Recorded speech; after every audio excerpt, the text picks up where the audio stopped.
Est-ce qu'on est bien cadré là? C'est bon? Oui, hop, action! Salut YouTube! Alors j'espère que tu vas bien. Bon, période pas facile pour tout le monde, on a vraiment envie de partir, de se ressourcer ailleurs, de faire d'autres choses, de sortir de chez soi quoi.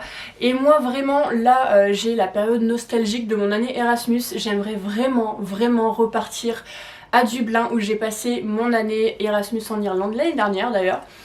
Et donc je me suis dit pourquoi pas faire une petite vidéo sur l'Erasmus, pour qui c'est fait, comment partir, comment ça se passe là-bas aussi une fois que tu arrives les premiers jours, les premiers mois, parce que c'est pas forcément évident pour tout le monde.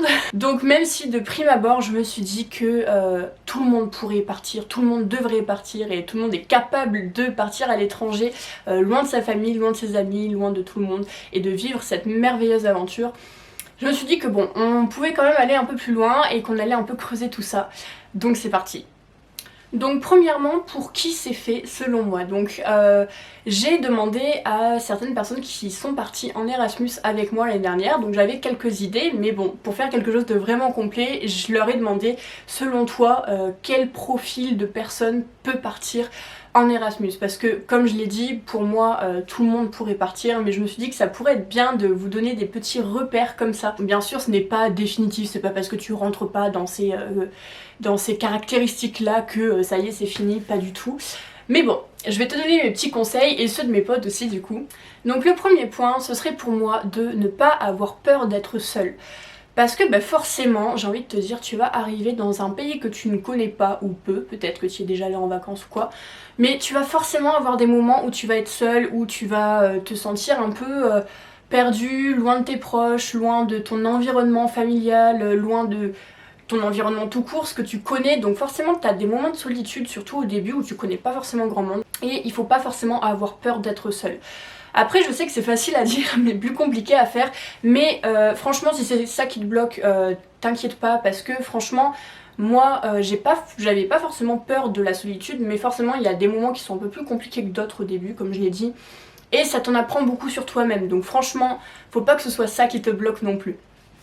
Ensuite, être adaptable. Être adaptable, pourquoi? Parce que bah, forcément tu arrives dans un environnement qui est inconnu, avec une langue que tu connais plus ou moins et que tu maîtrises plus ou moins surtout. Forcément tu vas vivre des situations que tu n'as jamais vécues, tu vas rencontrer des personnes qui sont peut-être très différentes de toi, une culture qui est très différente de la tienne, ou pas forcément très différente, mais il y a forcément des coutumes, des façons de vivre, un rythme de vie qui va être différent. Donc forcément être adaptable et savoir voilà, être face à une situation et se dire bah, comment je peux m'y adapter, c'est un plus. Et moi je sais que voilà, j'avais déjà un petit peu l'habitude de bouger parce que voilà, j'ai fait mes études dans différentes villes différentes, merci Pauline, dans différentes villes. Voilà, j'ai déjà pas mal voyagé, donc voilà, c'était pas un problème pour moi. Ensuite, savoir prendre des initiatives, parce que littéralement c'est ça qui va faire ton Erasmus. Parce que voilà, surtout au début d'ailleurs, parler avec n'importe qui, voilà, aller vers les gens, organiser des petites activités, sortir, organiser des petits voyages, je sais pas, des petites sorties, et surtout parler à tout le monde, même de tout et de rien.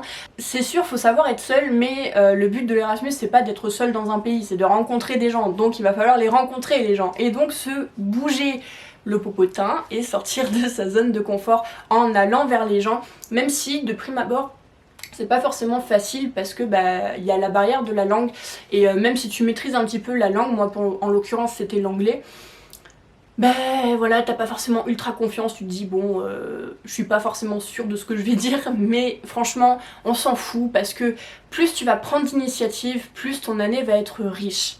Un de mes meilleurs conseils que je puisse te donner, vraiment, c'est de partir seule. Alors ça peut paraître un peu bizarre comme ça, mais j'ai connu des gens en Erasmus qui sont partis seuls, donc comme moi, ou qui sont partis en connaissant déjà des personnes, des amis, des personnes de leur promo en France, de leur fac, tout ça. Et franchement, tu vis pas la même expérience. Pourquoi? Parce que le piège quand tu pars à plusieurs, avec des personnes que tu connais, avec des Français, c'est justement de rester dans votre petit groupe ensemble et de justement avoir du mal à s'ouvrir aux autres cultures, aux autres Erasmus, parce que souvent quand t'es en Erasmus tu rencontres d'autres Erasmus, et je trouve que ça enlève un peu de la richesse de cette expérience là, parce que justement moi du coup j'avais des amis de plein de nationalités différentes et c'était super enrichissant. Voilà, on se faisait des plats des pays de chacun, on découvrait des coutumes Enfin par exemple j'ai fêté Thanksgiving avec mes amies américaines en Irlande, donc c'était trop bien, et chacun avait apporté un petit plat de son pays. J'avais fait une quiche Lorraine d'ailleurs.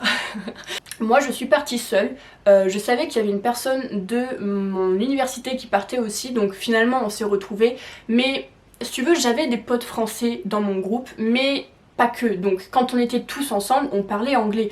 Quand on était que 2 ou 3 français, forcément on parlait français, mais franchement ça peut être un petit piège et je trouve que c'est dommage. Après, si t'as prévu de partir avec quelqu'un, te dis pas non c'est bon, ciao, casse-toi, j'y vais tout seul, parce que Pauline elle me l'a dit. Non. Mais voilà, faut savoir qu'il va falloir vraiment faire l'effort d'aller vers les gens encore plus que si t'étais seule. De toute façon quand t'es seule t'as pas le choix, donc... Alors si tu t'es pas forcément reconnu dans les points que j'ai dit, franchement ne panique pas. C'est pas parce que je te dis ça que si tu te reconnais pas tu ne peux pas partir en Erasmus. Moi j'encouragerai toujours ceux qui veulent y aller à foncer. Te pose pas trop de questions, justement ce genre d'expérience ça te révèle à toi-même. Ça peut faire peur, surtout si t'as pas forcément l'habitude de bouger de chez toi ou de changer de pays ou quoi. Bon, en général, quand t'as la vingtaine, t'as pas fait 6 pays différents dans ta vie. Mais voilà, franchement, fonce, te pose pas trop de questions, ça va bien se passer. Ensuite, comment partir en Erasmus? Alors, il y a plein de vidéos sur YouTube déjà qui expliquent, voilà, bon, les journées Erasmus, voilà, il y a la constitution du dossier, tout ça. Mais moi, je vais pas forcément te parler de ça. Je vais te parler de vraiment ce qui, selon moi, fait changer la donne dans ton dossier. L'étape qui va vraiment faire changer la donne, c'est la lettre de motivation.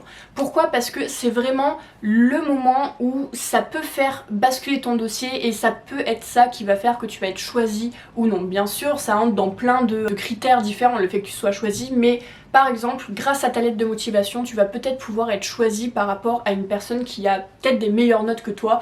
Peut-être que voilà, la personne en face aura 18 de partout dans toutes les matières, mais toi, ta lettre de motivation, elle sera vraie, authentique, sincère, et vraiment on ressentira la motivation que tu as. C'est pas pour rien que ça s'appelle une lettre de motivation. C'est peut-être con, mais il faut vraiment que tu y mettes toute ton âme, tout ton cœur. Il faut à la fois que tu parles de l'aspect professionnel mais aussi l'aspect personnel. Qu'est-ce que ça va t'apporter? Et ça j'en ai vraiment parlé avec plusieurs personnes qui sont parties en Erasmus et on est tous d'accord sur ce point là, que vraiment c'est ultra important de bien penser ta lettre de motivation. Ça peut paraître bête mais voilà, pourquoi t'as envie de faire un Erasmus? Pourquoi t'as envie de partir une année à l'étranger? Qu'est-ce que ça va t'apporter? Pourquoi t'as choisi ce pays et pas un autre, tu vois? Parce que ok on a plusieurs choix mais vraiment il faut qu'on ressente que ce pays te tient à cœur. Peut-être que c'est la qualité de l'enseignement, peut-être que c'est la culture, la langue, peut-être que tu as une attache particulière avec ce pays. Tu vois, moi par exemple, j'avais dit que j'avais vraiment envie d'aller en Irlande parce que dans ma famille, il y a plusieurs personnes qui ont vécu là-bas et j'en entends parler depuis que je suis toute petite. On me dit ouais, l'Irlande c'est magnifique, les gens sont gentils et tout. Je l'ai dit dans ma lettre de motivation et il y a vraiment ce côté aussi émotionnel. Moi vraiment, c'était un rêve de partir faire mes études à l'étranger et je l'ai vraiment mis dans ma lettre. C'est simple, c'est ta lettre, tu te dis c'est une question de vie ou de mort, il faut que j'y mette tout.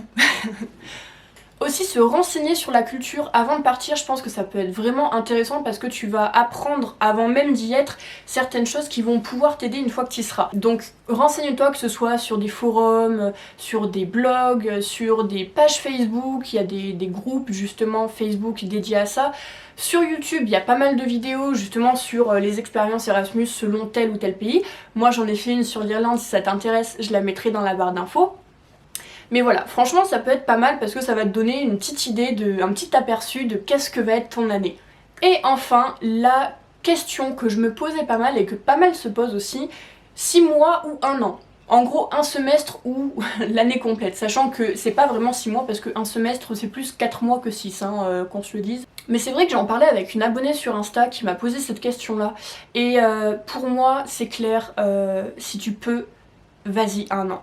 Je sais que c'est un choix qui peut parfois pas s'avérer très simple. Pourquoi? Parce que on est peut-être très proche de notre famille, on a peur que vraiment ça nous manque, pareil pour nos amis. Pareil, si t'as un copain, une copine, t'as peur de... et qui ne va pas forcément faire l'Erasmus avec toi, peur de laisser ton copain ou ta copine, que ça se passe mal, tout ça, t'as plein de questions à ce moment-là. Mais vraiment, moi, je te dis que c'est vraiment quelque chose que tu vas vivre qu'une fois dans ta vie. Et si c'est quelque chose qui te tient à cœur, comme moi ça me tenait à cœur, pars un an et vis les choses à fond, parce que vraiment un an ça passe tellement vite. Et aussi concrètement pourquoi je te dirais de pas partir un semestre. Bon, déjà si tu pars un semestre ça sera toujours mieux que rien, mais parce qu'en fait tu as une période d'adaptation à ton environnement, le fait de voilà se faire des amis et tout, et 4 mois c'est quoi? C'est de septembre à décembre tu pars. En fait le moment où tu vas vraiment commencer à te sentir bien dans ce pays là, que tu te seras fait des amis, que peut-être tu seras super, tu t'entendras super bien avec ta famille d'accueil et tout, bah tu vas devoir partir et franchement c'est ultra frustrant. Donc moi je suis très contente d'être partie un an.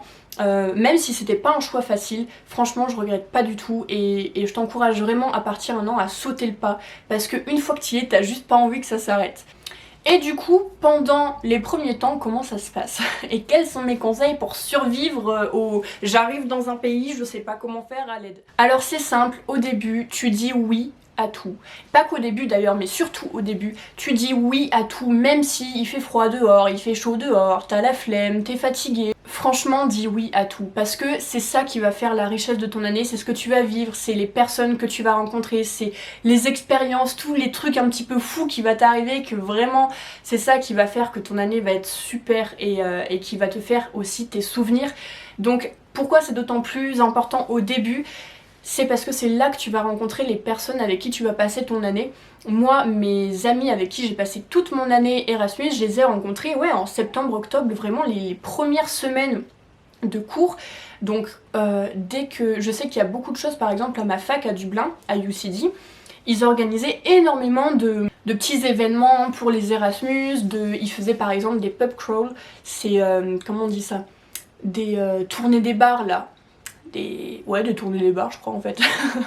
C'est pas plus compliqué que ça hein, Pauline. Voilà, tourner des bars, il y a plein de choses qui sont organisées, des petites sorties et tout pour faire découvrir la ville, pour voilà, participe à un maximum de choses dès le début.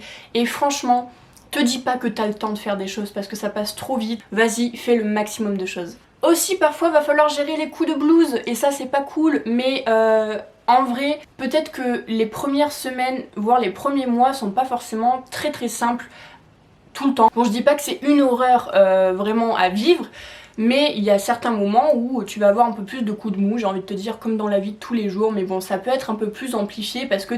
Pourquoi? Parce que tout simplement dans ce genre d'année-là, toutes tes émotions sont décuplées en fait. Et vraiment, moi ça je l'ai ressenti à fond, c'est que j'étais contente de tout. Genre j'étais contente de prendre le bus pour aller me taper 1 heure de bus pour aller en ville, j'étais trop contente. J'étais contente de tout, de marcher dans la rue, vraiment. Et en fait bah, c'est un peu valable aussi pour les coups de blues où tu te sens encore plus seule que d'habitude. Mais je te rassure, ne panique pas, ça ne dure pas longtemps. C'est-à-dire que vraiment la période d'adaptation en général, on dit que c'est environ 6-8 semaines.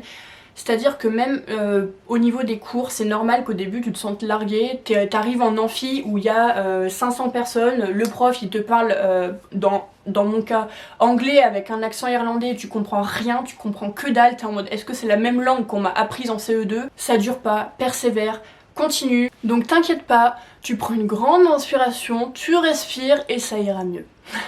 Donc voilà, c'est tout pour cette vidéo, j'espère que je t'aurai donné des petits conseils utiles qui pourront t'aider, mais franchement, encore, je le dis encore et encore, si t'as l'opportunité, ne te pose pas 36 000 questions, vas-y et fais le maximum de choses pendant cette année géniale que tu vas vivre. Si t'as besoin de petits conseils en plus, si t'as des questions, franchement, n'hésite pas à venir me parler sur Instagram, je te le mettrai en barre d'infos. Vous êtes plusieurs à venir m'envoyer des petits messages, surtout suite à ma vidéo Erasmus, la première que j'ai faite sur mon expérience à Dublin, et ça me fait ultra plaisir de parler de ça avec vous, donc franchement n'hésite pas. Voilà, donc fais ta lettre de motivation, mets-y tout ton cœur, fais tes valises et vas-y, décolle, pars, et puis moi je te dis à bientôt dans une prochaine vidéo.